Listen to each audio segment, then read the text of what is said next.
Baik, Assalamualaikum warahmatullahi wabarakatuh. Selamat pagi dan salam sejahtera buat kita semua. Semoga kita sekalian tetap dalam lindungan Allah Subhanahu wa Ta'ala di tengah-tengah wabah COVID-19 yang terjadi di seluruh negara secara global. Tak terkecuali negara kita tercinta Indonesia. Semoga kita diberikan kekuatan olehnya dalam menghadapi pandemi ini. Harapannya, semoga wabah ini segera berakhir dan kita dapat melaksanakan ibadah puasa secara lebih khusyuk dan dimudahkan segala urusan serta kembali menjalankan aktivitas normal seperti biasanya. Amin. Saudara-saudara sekalian yang saya banggakan, seperti janji saya pada pertemuan terdahulu, yaitu akan memberikan penjelasan tentang isi PPT mata kuliah Sistem Kepartaian dan Pemilu. Harapannya saudara-saudara sekalian telah membaca materi ini. Nah, untuk kali ini agar dapat lebih dipahami materi tersebut, saya akan memberikan penjelasan secara lebih rinci yang terdiri dari beberapa bagian. Yang pertama, yaitu tentang pentingnya keberadaan partai politik, definisi atau pengertian partai politik, dan yang terakhir adalah asal-usul partai politik. Nah, baik, saya akan memperjelas untuk materi yang pertama, yaitu tentang kenapa partai politik itu sangat penting keberadaannya dalam sebuah sistem politik di sebuah negara. Yang pertama, partai politik telah mengubah relasi antara rakyat dengan penguasa, yaitu dari semula mendiskualifikasikan rakyat menjadi rakyat sebagai aktor dan poros penting dalam relasi itu. Maksudnya bahwa dengan adanya partai politik, hubungan antara rakyat dengan penguasa yang dulunya rakyat itu menjadi di bawah penguasa dan selalu menjadi nomor 2 dalam sebuah sistem kekuasaan. Setelah adanya partai politik, rakyat itu menjadi aktor dan poros penting dalam relasi itu. Jadi, partai politik itu mengubah sebuah hubungan atau pola relasi antara rakyat dengan penguasa, di mana setelah adanya partai politik itu, hubungan itu kemudian menjadi sangat-sangat berubah, di mana rakyat itu kemudian menjadi kunci di dalam proses hubungan antara penguasa dengan rakyat itu sendiri. Lalu yang kedua, dalam demokrasi yang kontemporer atau demokrasi hari ini, partai politik itu menjadi instrumen. Instrumen itu ya alat utama rakyat dalam berkompetisi dan mendapatkan kendali atas lembaga-lembaga politik atau institusi politik. Maksudnya adalah bahwa partai politik itu menjadi sebuah alat yang sangat penting, di mana di dalamnya rakyat itu bisa bersaing di dalam memberikan kontrol atau pengawasan atas berjalannya kekuasaan atau proses berjalannya pemerintahan dalam sebuah negara. Lalu yang ketiga, kehadiran partai politik itu juga telah merubah sirkulasi elit politik. Sirkulasi elit politik itu adalah pergantian kepemimpinan di dalam sebuah negara. Sirkulasi elit telah mengalami sebuah perubahan yang dulunya sangat-sangat tertutup. Dengan adanya partai politik berubah menjadi sangat terbuka.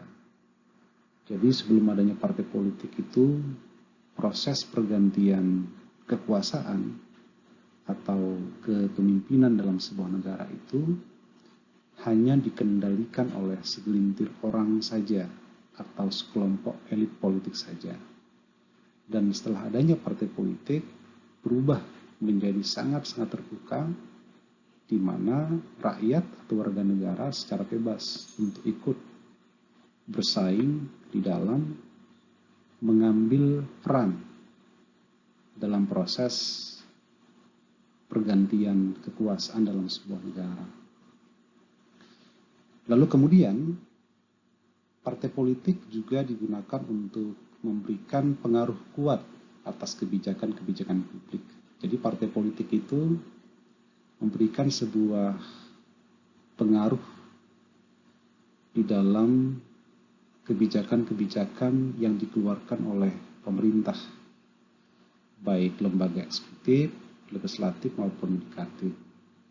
Artinya, partai politik itu mampu merubah kebijakan-kebijakan yang dianggap kemudian menguntungkan pemerintah saja menjadi mendengarkan atau mengapresiasi apa yang menjadi masukan-masukan rakyat melalui partai politik tersebut. Bahkan dimanapun, termasuk dalam sistem negara yang sangat-sangat otoriter, katakanlah seperti negara Uni Soviet ya, atau kita kenal sekarang kayak Korea Utara, para penguasa berusaha untuk menghadirkan legitimasi partai politik agar mereka selaku penguasa mendapatkan pengakuan dari masyarakat melalui sebuah lembaga yang namanya partai politik. Nah, dari penjelasan ini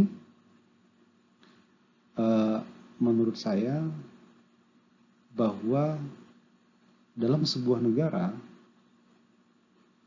dalam menjalankan segala pemerintahannya atau kekuasaannya itu, kehadiran partai politik itu menjadi sangat penting. Ada sebuah adagium yang mengatakan bahwa adagium itu ya semacam pengibaratannya, bahwa dalam sebuah negara tidak ada politik tanpa demokrasi dan tidak ada demokrasi tanpa partai politik. Artinya bahwa partai politik itu menjadi indikator apakah sebuah negara itu demokratis atau tidak. Baik, untuk slide yang berikutnya saya akan mencoba untuk memberikan definisi atau pengertian mengenai apa sebetulnya yang dimaksudkan dengan partai politik. Saya mencoba untuk meramu dari sekian banyak teori yang dikemukakan oleh para pakar ilmu politik. Intisari yang bisa kita kemukakan dari berbagai macam pengertian partai politik itu adalah seperti yang ada di PowerPoint atau slide ini, bahwa dari seluruh pengertian partai politik yang ada, dapat disimpulkan bahwa partai politik adalah sebuah organisasi untuk memperjuangkan nilai atau ideologi tertentu. Saya ulangi, partai politik adalah sebuah organisasi untuk memperjuangkan nilai atau ideologi tertentu melalui penguasaan struktur kekuasaan dan kekuasaan itu diperoleh melalui keikutsertaannya dalam pemilu atau pemilihan umum. Dari definisi tersebut, kita bisa mengambil beberapa poin penting dalam mengartikan atau memahami secara lebih rinci apa itu sebetulnya pengertian dari partai politik. Yang pertama adalah partai politik itu adalah sebuah organisasi. Itu yang pertama. Dan yang kedua, dia itu memperjuangkan nilai atau ideologi tertentu.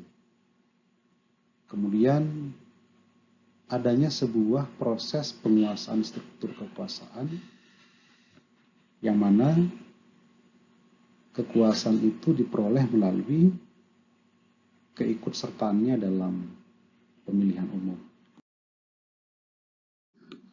Baiklah, untuk kali ini saya akan mencoba menjelaskan tentang beberapa hal yang berkaitan dengan pengertian partai politik seperti yang saya sudah jelaskan di PPT sebelumnya. Yaitu yang pertama,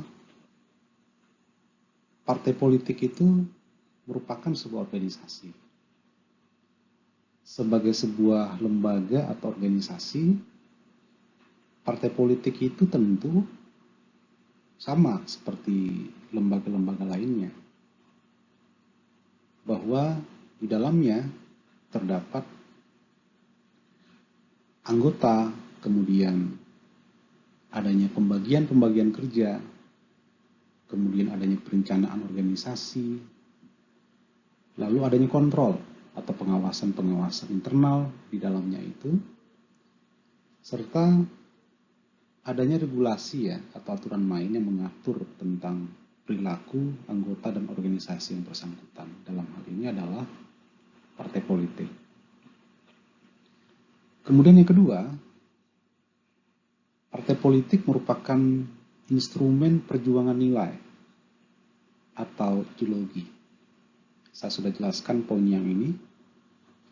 Artinya partai adalah alat perjuangan atas sebuah nilai yang mengikat kolektivitas organisasi partai politik tersebut.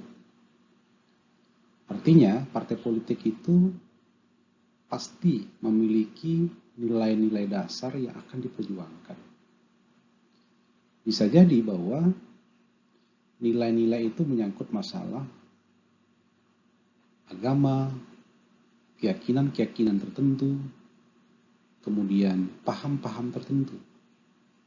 Atas dasar itulah kemudian partai politik memperjuangkan itu sebagai sebuah dasar pijakan di dalam berjalannya sebuah proses perjuangan partai politik itu sendiri. Lalu kemudian yang ketiga, di dalam memperjuangkan aspek-aspek yang sudah saya kemukakan tadi, yaitu perjuangannya partai politik itu melalui sebuah penguasaan struktur. Struktur dalam hal ini adalah kekuasaan. Jadi perjuangan partai itu adalah melalui struktur kekuasaan. Dengan demikian, partai sesungguhnya adalah bertujuan pada kekuasaan, yaitu menyangkut masalah bagaimana kemudian kekuasaan itu didapatkan, lalu dipertahankan, dan bagaimana memperluas kekuasaan itu. Kemudian yang keempat, partai politik itu meraih kekuasaan itu melalui pemilu atau pemilihan umum. Dalam konteks ini maka partai politik itu berbeda dengan kelompok-kelompok kepentingan misalnya, atau kelompok penekan, atau gerakan separatis dan kudeta. Katakan misalnya, kelompok-kelompok di luar partai politik itu ya seperti Ormas, Muhammadiyah, kemudian NU, adanya LSM-LSM atau lembaga swadaya masyarakat, atau organisasi-organisasi yang kemudian melakukan sebuah proses perebutan kekuasaan yang kita kenal sebagai gerakan kudeta atau separatis. Gerakan separatis itu misalnya yang terdapat di GAM ya, di Aceh, Gerakan Aceh Merdeka, atau OPM di Papua ya, Organisasi Papua Merdeka misalnya. Itu beda dengan partai politik. Orientasi partai untuk memperoleh kekuasaan melalui pemilu. Jadi kalau organisasi di luar partai politik sekalipun tujuannya adalah untuk memperoleh kekuasaan tanpa melalui pemilu, maka pengertiannya beda dengan partai politik. Saya lanjutkan bahwa berbagai organisasi yang bertujuan untuk mendapatkan kekuasaan tetapi tidak melalui mekanisme pemilu atau pemilihan umum tidak dapat disebut sebagai partai politik. Oke, baik. Setelah kita sama-sama mendengarkan penjelasan tentang betapa pentingnya keberadaan partai politik dalam sebuah negara demokrasi, kemudian apa definisi daripada partai politik, serta penjelasan-penjelasan mengenai apa dan bagaimana sesungguhnya substansi daripada aspek-aspek penting dalam sebuah organisasi yang kita sebut dengan partai politik itu, maka di slide ini saya akan menambah wawasan kita bersama-sama mengenai bagaimana kemudian asal-usul dari partai politik. Saudara-saudara sekalian, dari berbagai sumber yang saya coba racik atau ramu, ada beberapa hal penting dari teori-teori tersebut yang menyangkut masalah asal-usul partai politik. Saudara-saudara sekalian, secara garis besar, asal-usul partai politik itu yaitu dibagi menjadi 3 teori. Yang pertama adalah teori institusional atau teori kelembagaan. Yang kedua adalah teori historis atau teori sejarah. Kemudian yang ketiga adalah teori modernisasi. Ketiga pendekatan mengenai asal-usul partai politik ini merupakan asal-usul partai politik yang kemudian dapat menjadi penjelas untuk dapat kita pahami bersama-sama bahwa partai politik itu tidak muncul seketika, akan tetapi didasarkan pada beberapa aspek-aspek yang saya jelaskan tadi. Yang saya ulangi, yang pertama adalah teori tentang kelembagaan atau institusional teori, kemudian teori sejarah atau teori historis, yang terakhir adalah teori modernisasi. Oke, baiklah. Saya akan mencoba untuk menjelaskan asal-usul partai politik dari teori yang pertama, yaitu teori kelembagaan atau teori institusional. Pada dasarnya, teori ini memberikan tekanan pada transformasi atau perubahan-perubahan yang terjadi di dalam parlemen. Parlemen dalam hal ini mungkin ya, kalau kita bisa ambil sebuah contoh, ya Dewan Perwakilan Rakyat ya, kalau di Indonesia atau DPR. Teori ini menempatkan bahwa asal mula dari partai politik sesungguhnya adalah sebagai perluasan terhadap hak pilih dari badan-badan di parlemen itu. Jadi kalau kita mengambil sejarah di beberapa negara Eropa ya, sesungguhnya parlemen itu di negara-negara Eropa itu sebetulnya memang sudah ada ya.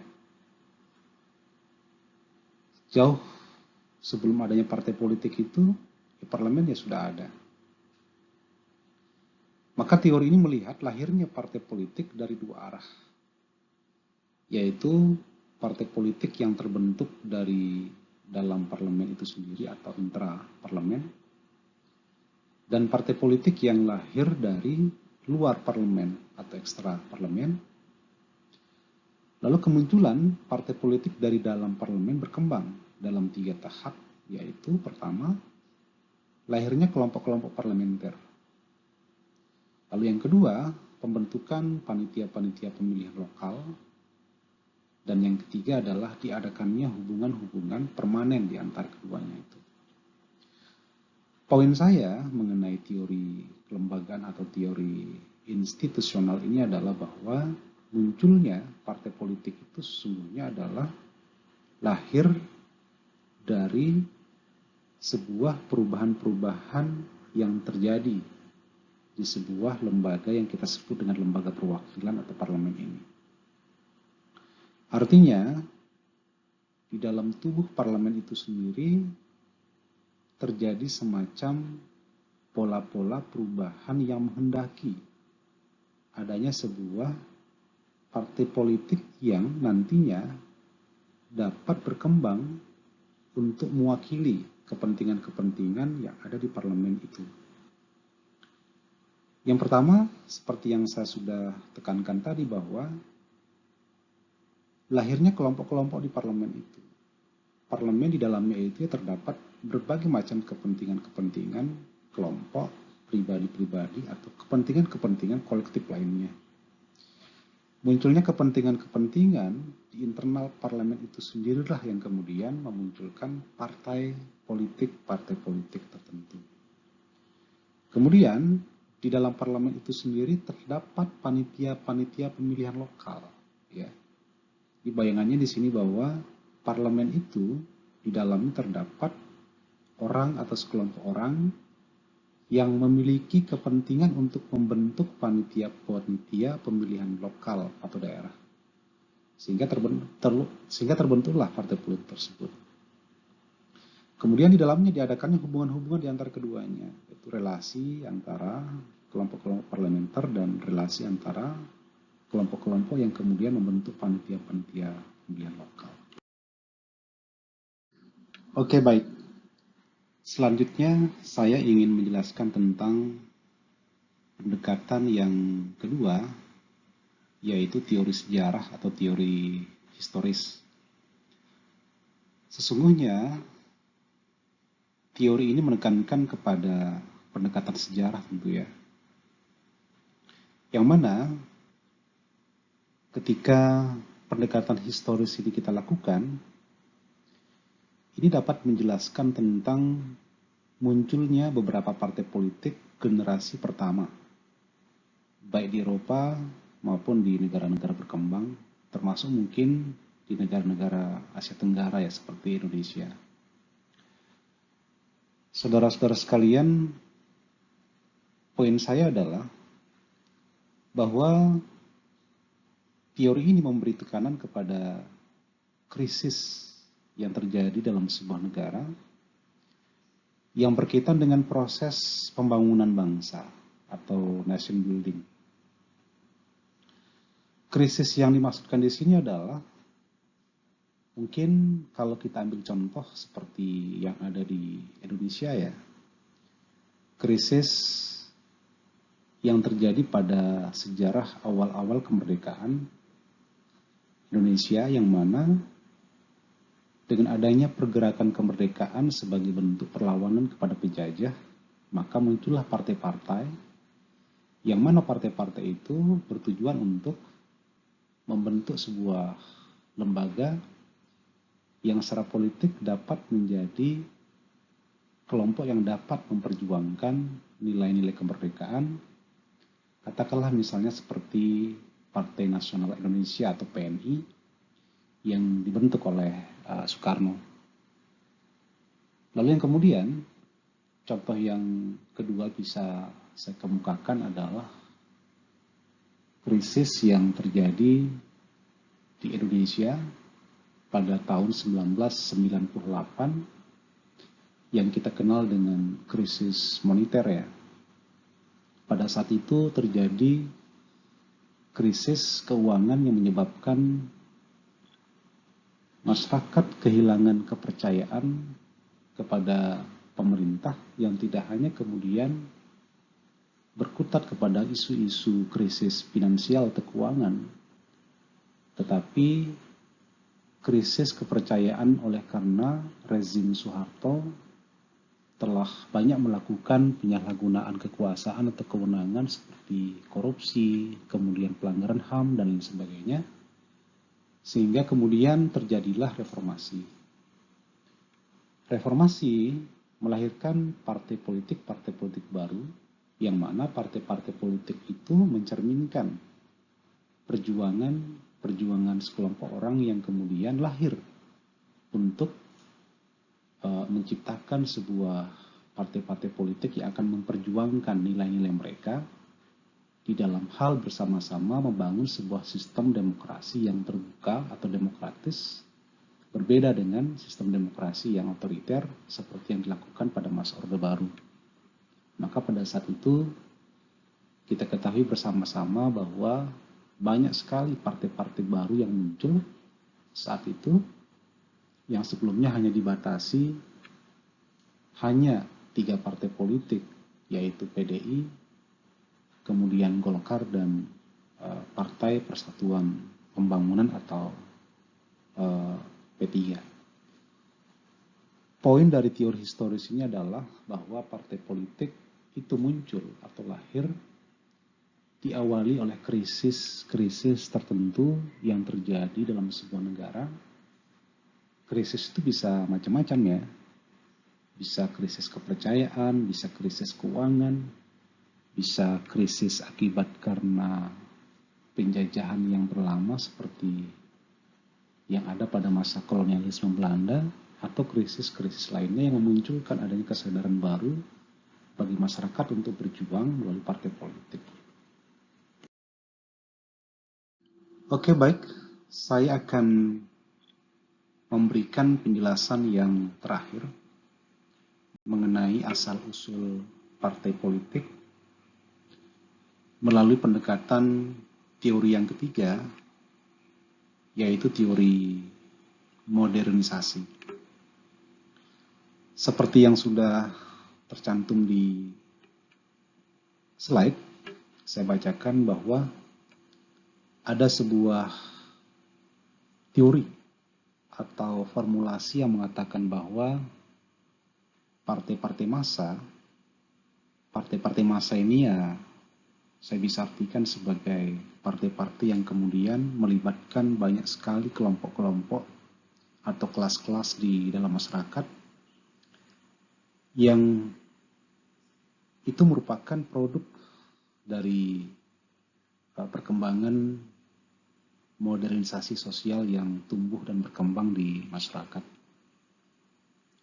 Kelompok-kelompok sosial tersebut mencari akses yang lebih luas dan langsung untuk terlibat dalam sebuah proses-proses politik sebagai akibat atau dampak dari peningkatan dalam hal aliran informasi. Jadi dengan berkembangnya informasi yang semakin pesat, memunculkan sebuah kesadaran baru di tengah-tengah masyarakat atau warga negara untuk kemudian membangun atau membentuk partai politik tertentu. Kemudian ekspansi pasar internal, itu ada perubahan-perubahan mendasar yang menyangkut masalah perkembangan ekonomi dan kemajuan industrial yang terjadi di masyarakat. Kemudian adanya perkembangan teknologi seperti yang terjadi saat ini. Kemudian adanya perkembangan transportasi yang berkembang di dalam masyarakat itu sendiri. Dan yang terpenting sesungguhnya adalah partai politik itu muncul dalam pendekatan teori ini, yaitu karena terjadinya peningkatan mobilitas sosial maupun spasial. Poin saya untuk menjelaskan teori ini adalah bahwa partai politik itu muncul akibat dari perkembangan modernisasi yang terjadi di tengah-tengah masyarakat yang menyebabkan munculnya sebuah faktor-faktor yang dapat mendukung adanya sebuah kesadaran dalam masyarakat untuk membentuk partai politik akibat dari perkembangan teknologi, adanya perkembangan ekonomi, kemudian terjadinya aliran informasi yang semakin pesat seperti dewasa ini, dan peningkatan daripada mobilitas spasial atau sosial. Maksudnya di sini adalah berkembangnya kelompok-kelompok yang kemudian didasarkan oleh sebuah kesadaran bahwa pentingnya membangun partai politik itu disebabkan oleh karena semakin banyaknya kelompok-kelompok yang terbentuk dalam masyarakat akibat dari perkembangan dari modernisasi tersebut. Demikian yang saya dapat berikan penjelasan kepada saudara-saudara sekalian yang mengambil mata kuliah sistem kepartaian dan pemilu ini. Terima kasih atas perhatiannya dan mohon maaf atas segala kekurangannya. Kita berjumpa pada materi berikutnya. Billahi fisabil haq. Fastabiqul khairat. Wassalamualaikum warahmatullahi wabarakatuh.